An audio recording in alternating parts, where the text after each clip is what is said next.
USA. This is a state he's got to win again in 2020, as he did in 2016. They're trying to focus on re-election and not so much on impeachment tonight. Lester? All right, Kelly, thank you. I just can't get over that picture, that image we just saw of the president talking about impeachment as if it doesn't feel like impeachment. On the other side of the screen, we're seeing those numbers beginning to work against him, expected to be actually face actual impeachment within the next few minutes as this vote goes as it's expected to fall. Let me bring in Chuck Todd right now. Chuck, you saw that same juxtaposition of imagery there. That tells us a lot about how he's going to run with this, I would say.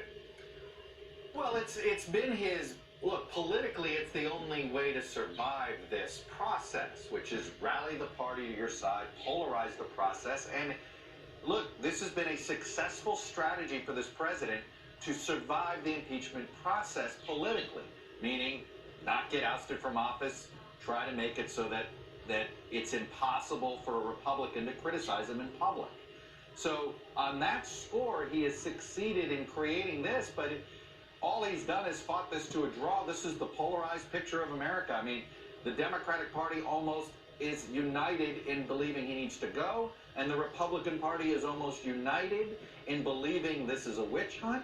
And you do have a small slice, but it exists, and we have it in our polling actually out tonight, Lester, in the middle. Independents literally are split down the middle on this question. So that's where we are. This is the world that we have. You know, there's the factual debate, and then there's the political reality, and as this is it. I mean, it's bizarre to think that he's getting cheers on Battle Creek, Michigan on the same night he is literally getting impeached on the floor of the House.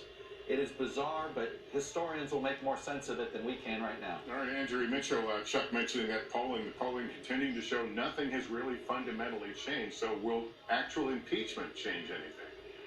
We don't know, because to be totally honest, one would have thought that over all of these weeks and the testimony and the arguments on the other side, that something would have shifted, but the poll numbers that we have tonight that came out just this evening are exactly identical to the same polling we had in October within the margin of error. At this point, this is going to play out across America throughout this election, the campaign. As we now proceed automatically, we look at this vote tally, we are now going to proceed to a Senate trial. At least on this one article, if not obviously both. And you and I have literally sat here all day. We watched those impassioned speeches by Republicans and Democrats, and Democrats talking a lot about courage. What do they see in their future? What's the potential blowback? What do they expect if this vote goes through as expected? I keep going back to Alyssa Slotkin, a freshman Democrat from Michigan, where the president is tonight.